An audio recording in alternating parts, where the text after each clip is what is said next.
കൊച്ചിയിൽ മുങ്ങിയ ചരക്ക് കപ്പലിൽ നിന്നും കൊല്ലം തീരത്തടിഞ്ഞ കണ്ടെയ്നറുകൾ നീക്കം ചെയ്യുന്നത് അവസാന ഘട്ടത്തിലേക്ക് 44 കണ്ടെയ്നറുകളായിരുന്നു കൊല്ലം തീരത്തടിഞ്ഞത്. Deep wave shipping and infrastructure കമ്പനിയുടെ നേതൃത്വത്തിലാണ് കണ്ടെയ്നറുകൾ നീക്കം ചെയ്യുന്നത്. കൊല്ലം തീരത്തടിഞ്ഞ 44 കണ്ടെയ്നറുകളിൽ 27 എണ്ണമാണ് കൊല്ലം പോർട്ടിലേക്ക് മാറ്റിയത്.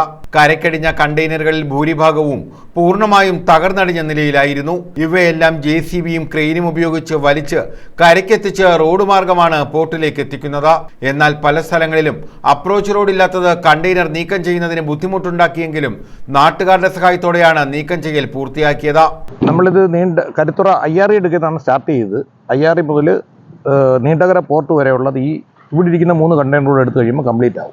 Actually IRE Puthenthura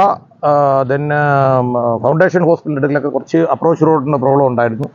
highly risk ആയിട്ടുണ്ടായിരുന്ന അവസ്ഥയായിരുന്നു. എങ്കിൽ തന്നെ നമ്മുടെ എക്സ്പീരിയൻസ്ഡ് ടീമുണ്ട്. ഇദ്ദേഹം നമ്മുടെ റിഗർ ഫോർമാനാണ് മിസ്റ്റർ റോയ്. പുള്ളിയും നമ്മുടെ ടീമെല്ലാം എക്സ്പീരിയൻസ്ഡാണ്. നമ്മൾ heavy ഇറക്ടേഴ്സാണ് already.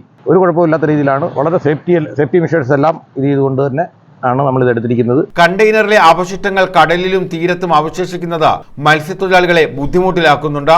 Marine emergency response സെന്ററിന്റെ നിർദ്ദേശപ്രകാരം കൊല്ലത്ത് മാനേജിംഗ് ഡയറക്ടർ സനൽ ഭാസ്കറിന്റെ നേതൃത്വത്തിൽ deep wave shipping and infrastructure കമ്പനിയാണ് കണ്ടെയ്നറുകൾ നീക്കം ചെയ്യുന്നത്. കൊല്ലം തീരത്തടിഞ്ഞ 44 കണ്ടെയ്നറുകളിൽ 4 എണ്ണം തുറന്നിട്ടില്ലായിരുന്നു. 10 ദിവസത്തിനകം കണ്ടെയ്നറുകൾ പൂർണ്ണമായും നീക്കം ചെയ്യും. കൊല്ലം പോർട്ടിലെത്തിക്കുന്ന കണ്ടെയ്നറുകൾ കസ്റ്റംസിന് കൈമാറും. ന്യൂസ് ബ്യൂറോ, കൊല്ലം.